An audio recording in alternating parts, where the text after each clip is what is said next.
आज यीशु मसीह के पास बहुत से लोग आना चाहते हैं। बहुत से लोगों के पास बहुत सी ज़रूरतें हैं। हर कोई पाना चाहता है। यीशु मसीह के वक्त में भी बहुत से लोग पाना चाहते थे। बहुत लोग बिना मांगे पा गए, लेकिन बहुत लोगों ने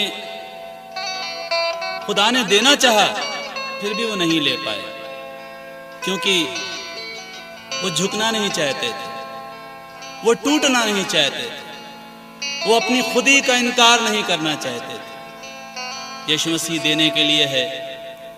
उसने बाइबल में साफ वादा किया है, मांगोगे तो तुम्हें दिया जाएगा, ढूंढोगे तो तुम पाओगे, खटखटाओगे तो तुम्हारे वास्ते खोला जाएगा।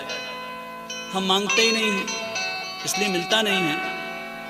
ढूंढते नहीं हैं, इसलिए पाते नहीं हैं। खटखटाते ही नहीं हैं, कैसे खुलेगा? आइए, आज की जरूरत यही है।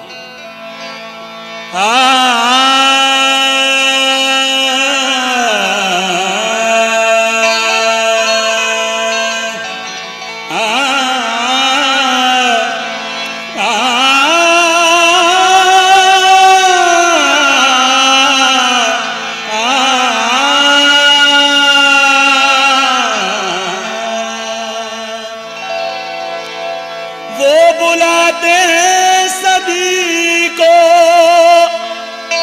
जाने वाला चाहिए। बरकत वो लुटा रहे हैं, पाने वाला चाहिए। यीशु के दरबार में, यीशु के दरबार में सर झुका कर जाइए। यीशु के दरबार में सर झुका कर जाइए। यीशु के दरबार में सर झुका कर जाइए। यीशु के दरबार में सर झुका कर जाइए। यीशु के दरबार में। देखिए, यीशु मसीह कहीं और जा रहे हैं, किसी और को चंगाई देनी है। तभी एक औरत जो 12 साल से बीमारी में थी, वो चुपके से ये सोचती है कि अगर मैं यीशु मसीह के कपड़ों को छू लूंगी तो मुझे चंगाई मिल जाएगी, मैं अपनी बीमारी से अच्छी हो जाऊंगी। वो औरत आती है, चुपके से कपड़ा छूती है और वाकई चंगी हो जाती है। यीशु मसीह जान जाते हैं कि मुझे किसी ने छुआ। वो कहते हैं, कौन है जिसने मुझे छुआ? वो औरत डरती और कांपती भी आती है और कहती है, मैंने तुझे छुआ। यीशु मसीह बोलते हैं, जा, तेरे ईमान ने तुझे अच्छा कर दिया। अजीजों, वो औरत जिसकी बीमारी लाइलाज थी, वो उस बीमारी में अपना सारा रुपया गंवा चुकी थी, अब मुफ्त में चंगाई पाकर, अब मुफ्त में अच्छी होकर जब अपनी गांव में, अपनी गलियों में, अपनी बस्ती में गई होगी, उन हकीमों ने, उन तबीबों ने देखा होगा, लोगों ने देखा होगा, वो हैरत से पूछ रहे होंगे, अरे तू कैसे अच्छी हो गई, तुझे किसने अच्छा किया? वो यही नहीं कह रही होगी, वो यही कह रही होगी, यीशु के दरबार में सर झुका कर जाइए। यीशु के दरबार में सर झुका कर जाइए। यीशु के दरबार में सर झुका कर जाइए। यीशु के दरबार। एक बार एक और औरत ऐन ज़िना के वक्त पकड़ी गई। समाज के बड़े बड़े धर्म के ठेकेदारों ने उस पर तोहमत लगाई और यीशु मसीह की आजमाइश करने लगे और पूछने लगे, हे उस्ताद, हमारी शरीयत में लिखा है ऐसी औरत को तो पत्थरों से मारना चाहिए, बता हम क्या करें? यीशु मसीह ने कुछ नहीं कहा, बल्कि जमीन पर बैठकर लिखने लगे और कहा, तुम में से जो भी बेगुनाह हो वो पहला पत्थर मारे। एक एक करके सारे चले गए, किसी ने भी पत्थर नहीं मारा। मारा, यीशु मसीह अकेला रह गया। उसने औरत से कहा, किसी ने तुझे सजा नहीं दी, जा मैं भी नहीं देता। वो औरत जब अपनी गलियों में गई होगी, अपने लोगों में गई होगी, अपने मोहल्ले में गई होगी, अपने अजीजों में गई होगी, वो लोगों से जब कह रही होगी, देखो मेरे गुनाह माफ हो गए, लोगों ने कहा होगा, तूने क्या करा, तू कैसे गई? उसने कहा, जाओ तुम भी जाओ, लेकिन ऐसे यीशु के दरबार में सर झुका कर जाइए, यीशु के दरबार में सर झुका कर जाइए, यीशु के दरबार। एक फरीसी के घर में दावत थी। यीशु मसीह बैठे हुए थे, उसके चेले बैठे हुए थे। अचानक एक औरत, जो एक गली की नहीं, एक कॉलोनी की नहीं, बल्कि पूरे शहर की बदनाम औरत थी, वो अंदर आई।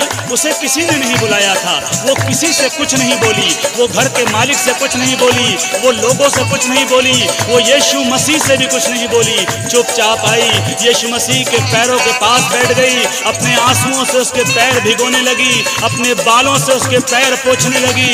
उस औरत से यीशु मसीह ने कहा, जा तेरे गुनाह माफ हुए। घर के मालिक ने यीशु मसीह के ऊपर शक किया। उसने मन ही मन सोचा, अगर ये आदमी रास्तबाज होता तो पहचान जाता कि ये औरत कौन है जो इसे छू रही है।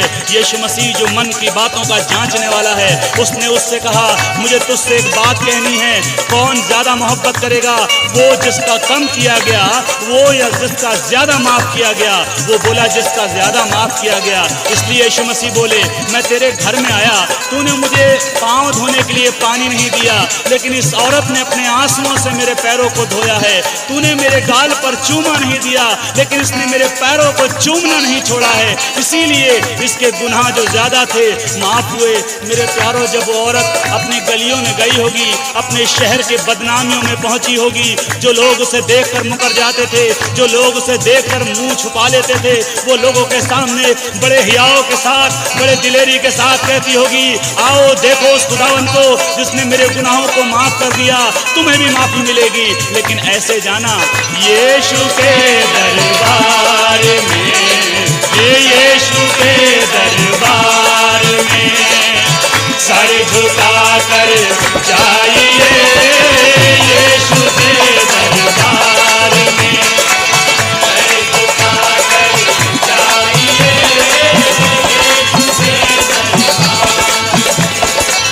यीशु के दरबार में सर झुका कर जाइए, यीशु के दरबार में सर झुका कर जाइए। है सभी कुछ आपका, है सभी कुछ आपका, बस पा सको तो पाइए, है सभी कुछ आपका, पा सको तो पाइए, है सभी कुछ आपका, पा सको तो पाइए, है सभी कुछ आपका।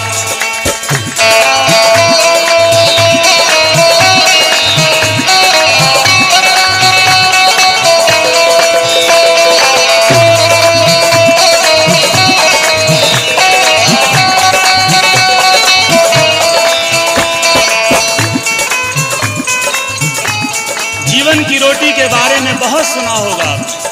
कहाँ है वो जीवन की रोटी? आसमान पर नहीं है जो चढ़ के लानी पड़े, जमीन के नीचे भी नहीं है कि गहराई तक जाना पड़े। वो जीवन की रोटी जो मसीही हैं उनके घरों में तो है ही है, बल्कि समाज के और लोगों के घरों में भी वो जीवन की रोटी मुफ्त में दी जाती है। लेकिन मैंने और आपने उस जीवन की रोटी की कद्र करना छोड़ दी है। इसीलिए मेरे और आपके बच्चे आज शाहरुख खान को तो जानते हैं कि वो कैसा है, लेकिन मेरे और आपके बच्चे ओबेद को नहीं जानते कि वो कौन था।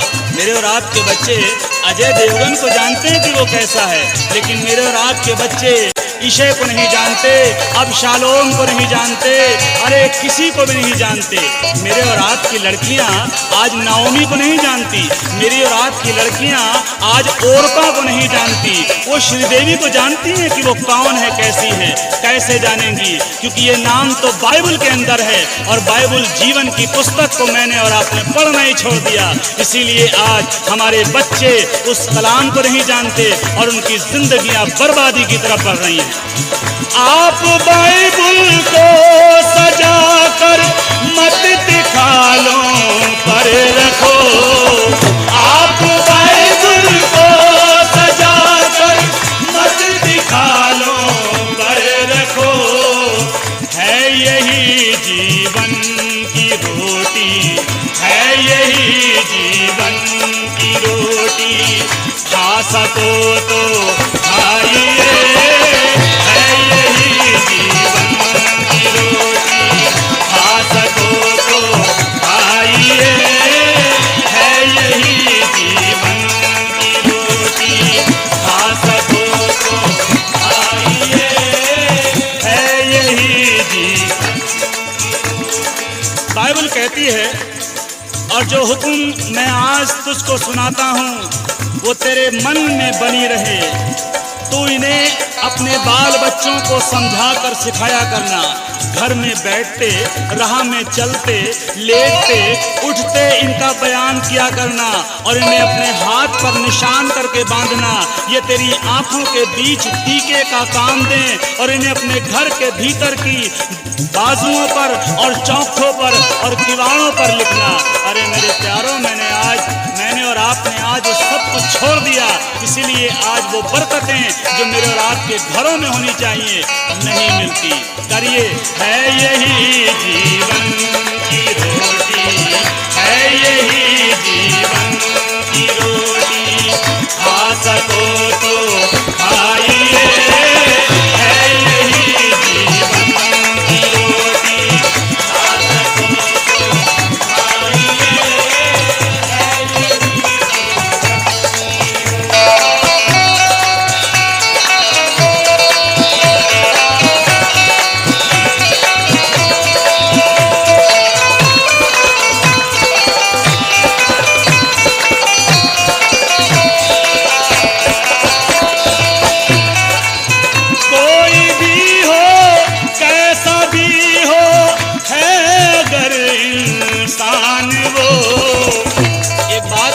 एक बात सोच कर रखिएगा, अगर मैं और आप पिक्चर हॉल में बैठे हों और बगल की सीट पर मेरा और आपका दुश्मन आकर बैठ जाए तो क्या पिक्चर हॉल में जाना बंद कर देंगे? क्या पिक्चर से उठ के चले जाएंगे? अगर कहीं शादी में या पार्टी में खाना खा रहे हो, खाना चल रहा हो और बगल में दुश्मन खाने लगे तो क्या खाना छोड़ देंगे? नहीं। लेकिन जब इबादत की बात आती है, जब मीटिंग की बात आती है तो कहते हैं नहीं, हम माने ही जाएंगे, हमारी उनसे लड़ाई चल रही है, वो हमारी मिशन के नहीं है। अरे अजीजों, लड़ाई क्या होती है, मिशन क्या होती है? खुदा एक है, विश्वास एक है, बपतिस्मा एक है, बेटा एक है और आने वाला भी एक है। कोई भी हो, कैसा भी हो, है अगर इंसान वो, कोई भी हो, कैसा भी हो, है अगर इंसान वो, घर में उसके लेके बाइबल, घर में उसके लेके बाइबल, जा सको तो जाइए। घर में उसके लेके बाइबल, जा सको तो जाइए। घर में उसके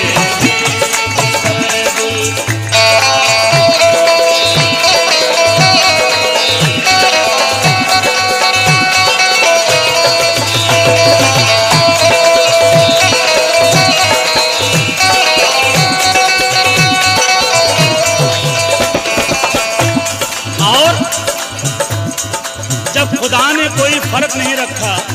बाइबल कहती है वो वो धर्मी पर भी सूरज उगाता है, अधर्मी पर भी सूरज उगाता है। धर्मी के खेत में भी बारिश होती है, अधर्मी के खेत में भी बारिश होती है, जब उसने सबको मौका दिया है। मैं और आप कौन होते हैं भेदभाव करने वाले? मैं और आप कौन हैं जो फर्क करते हैं? वो है हिंदू, वो है मुस्लिम, वो है पापी, वो पवित्र। वो है हिंदू, वो है मुस्लिम, वो है पापी, वो पवित्र। ऐसी बातों की दीवारें, ऐसी बातों की दीवारें ढा सको तो ढाइए, ऐसी बातों की दीवारें ढा सको तो ढाइए, ऐसी बातों की दीवारें ढा सको तो ढाइए, ऐसी बातों की दीवारें।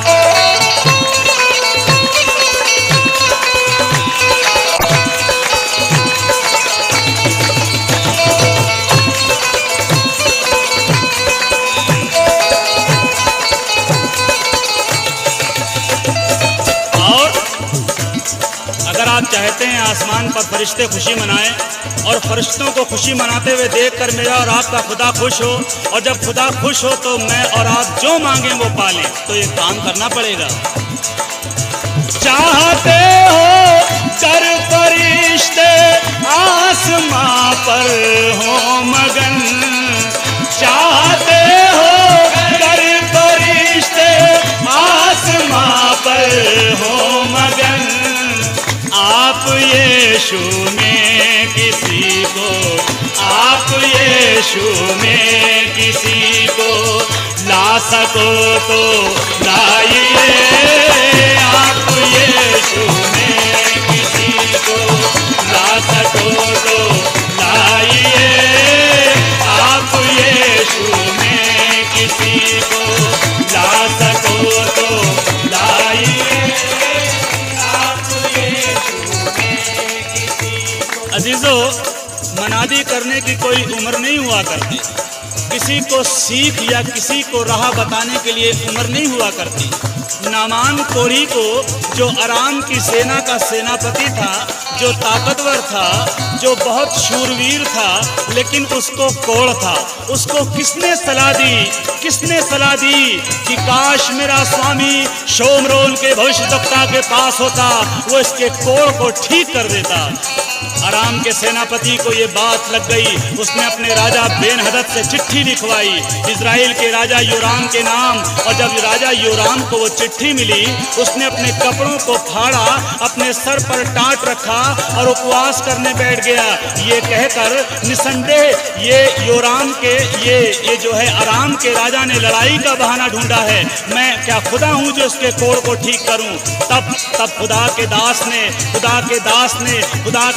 ने राजा से कहलवाया, अपने टाट को उतार, अपने उपवास को तोड़ और उसको मेरे पास भेज। जब अराम का सेनापति नामान उसके दरवाजे पर पहुंचा, तब उसने कहा, जा यर्दन में 7 डुबकी मार ले, तेरा कोढ़ ठीक हो जाएगा। और जब उसने अपने यर्दन में जाकर 7 डुबकी मारी, 7वीं डुबकी के बाद उसका जिस्म बच्चे की तरह कोमल हो गया। अरे उसका कोढ़ जाता रहा। मेरे अजीजों, जब वो एक छोटी सी लड़की, वो एक छोटी सी बंधुआ लड़की, वो एक कैदी लड़की एक सेनापति को राह दिखा सकती है, अरे दावे के साथ कह सकती है, मेरे खुदा के पास जाओ, तुम्हारा कोढ़ ठीक हो जाएगा। मैं और आप क्या एक छोटी सी बच्ची से गए गुजरे हैं? क्या उस गुलाम लड़की से गए गुजरे हैं? ऐसी बात नहीं है। आज से ही कोशिश करिए, कहिए लोगों से,